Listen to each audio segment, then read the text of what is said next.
Bien-aimé de Dieu, dans Matthieu 12, 30, Jésus-Christ nous dit « Celui qui n'est pas avec moi est contre moi, et celui qui n'assemble pas avec moi disperse. » Alors, de quel camp es-tu?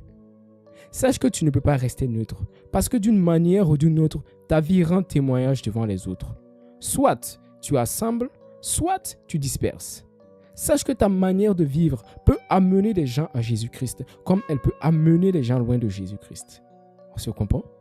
En partant, Jésus-Christ a dit « Allez et faites des nations des disciples. » À partir de ce moment, homme, femme, que tu le veuilles ou pas, il y a un appel dans ta vie. Maintenant, libre à toi de l'accepter et d'assembler les gens, comme tu peux la refuser et disperser.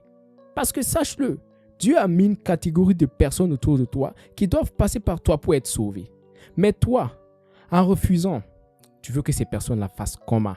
Ils n'ont qu'à faire comment si tu refuses en fait de faire cette œuvre que Dieu a mis dans ta vie. La parole de Dieu dit, crois au Seigneur Jésus et tu seras sauvé toi et ta famille. Qu'est-ce que tu fais pour que ta famille soit sauvée? Qu'est-ce que tu fais pour agrandir ta grande famille spirituelle? Parce qu'en venant à Jésus, en donnant ta vie à Jésus, tu fais partie d'une grande famille spirituelle qui est le corps du Christ. Qu'est-ce que tu fais pour agrandir ce corps-là? Qu'est-ce que tu fais pour sauver les uns et les autres qui ont besoin de toi? Peut-être tu me diras, tu as peur, tu ne sais pas quoi dire. Mais n'aie crainte, c'est le Saint-Esprit qui parlera au travers de toi. Mais avant même, tu as accepté l'appel, tu as accepté d'évangéliser. Prends pause, rentre dans ton lieu secret, parle avec le Saint-Esprit. Discute avec lui.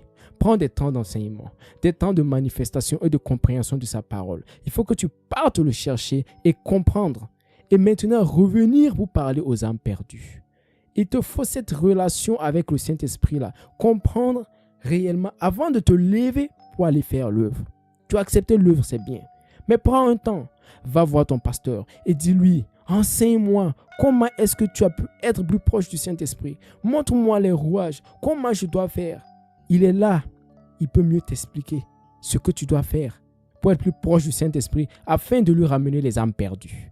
Et en ce moment même, le ciel sera en joie. Car toi-même tu étais perdu et tu as décidé de revenir et accepter faire la volonté de ton Père. Tu as quitté l'état de l'enfant rebelle pour entrer dans l'enfant obéissant. Et tu accomplis ce qui est écrit dans Luc 10. De même, je vous le dis, il y a de la joie devant les anges de Dieu pour un seul pécheur qui se repent.